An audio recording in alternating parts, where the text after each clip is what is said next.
हाँ जी, कैसे हैं आप लोग? मैं हूं हिंदी मीडियम वाला बंदा और आज की वीडियो में हम बात करेंगे इनकैप्सुलेशन के बारे में।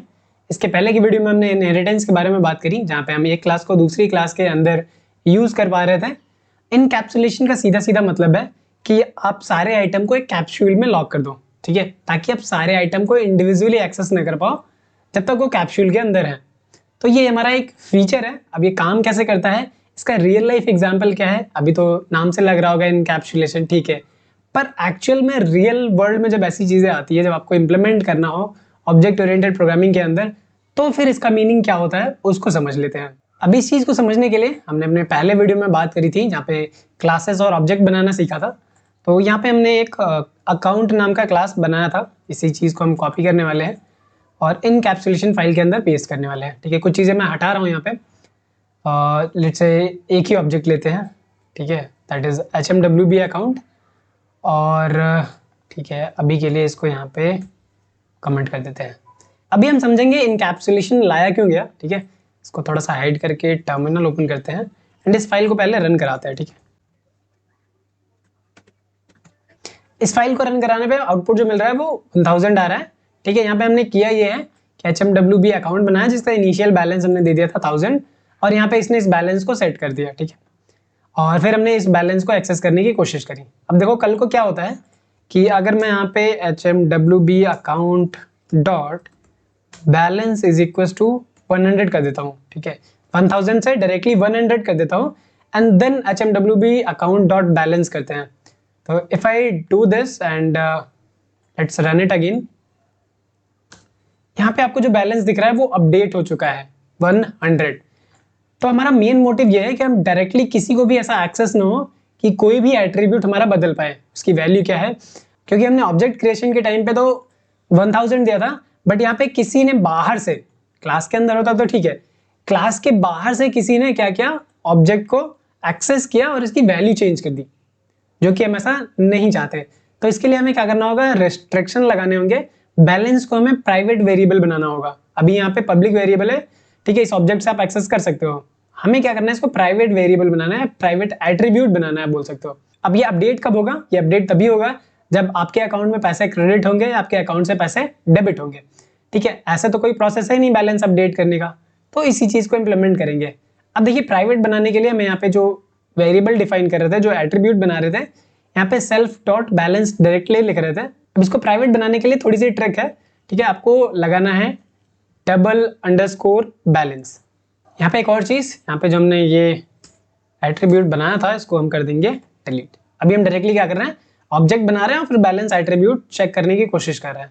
सो if I run this, so यहाँ पे आपको एरर देखने को मिलेगा। एरर क्या है, attribute error, account object has a no attribute balance. अभी तक आप बैलेंस को एक्सेस कर पा रहे थे, अभी ये कह रहा है कि कोई एट्रीब्यूट ही नहीं है बैलेंस नाम का, ठीक है। ये भी सही बात है क्योंकि डबल अंडरस्कोर कर दिया हमने।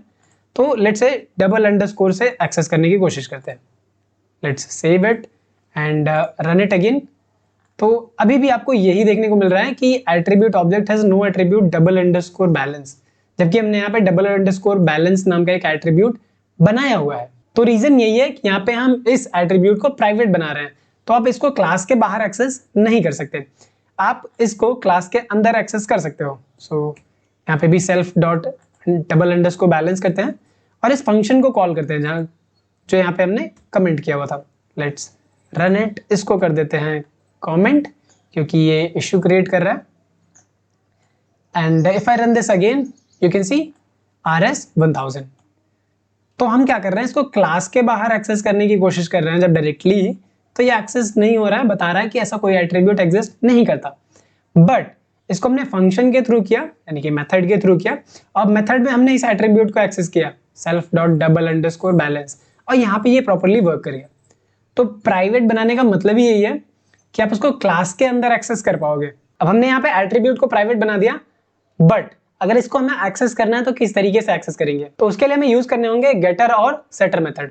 गेटर मेथड कोई भी एलिमेंट गेट करने के लिए, जैसे यहाँ पे बैलेंस गेट करना है तो चेक बैलेंस नाम से फंक्शन बना सकते हो, या फिर आप गेट बैलेंस के नाम से बना सकते हो, ठीक है, गेट बैलेंस। और आप यहाँ से बैलेंस रिटर्न करा सकते हो। यहाँ पे डायरेक्टली कर देंगे हम सेल्फ डॉट अंडरस्कोर बैलेंस। इसी तरीके से अगर आप आधार को भी प्राइवेट बनाना चाहते हो तो आप आधार को भी प्राइवेट बना सकते हो। डबल अंडरस्कोर ऐड करना होगा, इसके लिए भी हम एक गेटर मेथड बनाएंगे जो कि गेट करेगा।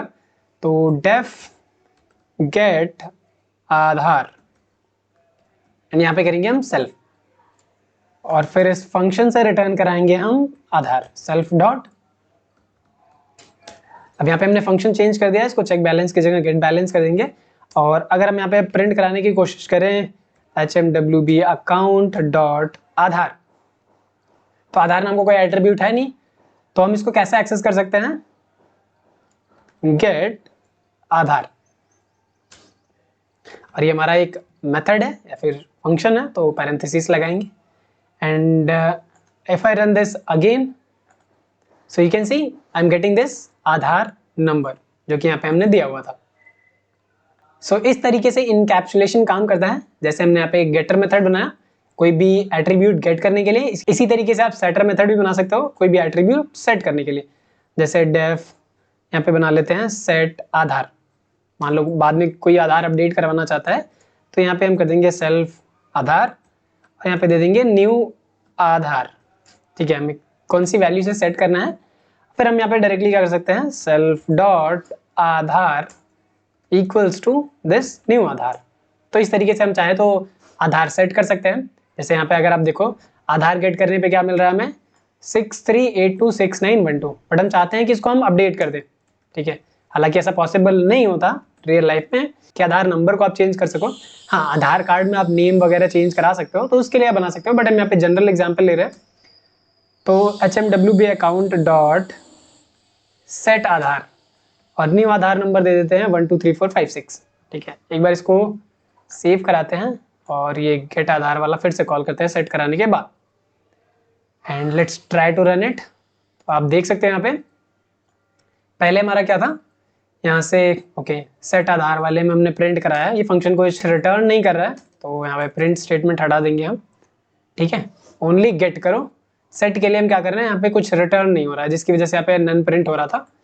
Let's try to rerun it, and अभी आप देख सकते हो ये पुराना वाला आधार है and this is new one. ठीक है, हम यहाँ पे गेट आधार ही यहाँ पे भी कर रहे हैं, गेट आधार यहाँ पे भी कर रहे हैं, बट यहाँ पे हमने सेट कर दिया है। तो इस तरीके से आप कोई भी एट्रीब्यूट अगर सेट करना चाहते हो, कोई भी नई वैल्यू अपडेट कराना चाहते हो, तो फिर आप इस तरीके से गेट और सेट मेथड का इस्तेमाल कर सकते हो इनकैप्सुलेशन के साथ साथ। तो उम्मीद है ये वीडियो समझ आई होगी। मिलते हैं हम हमारी नेक्स्ट वीडियो में, तब तक के लिए कीप लर्निंग, बाय बाय।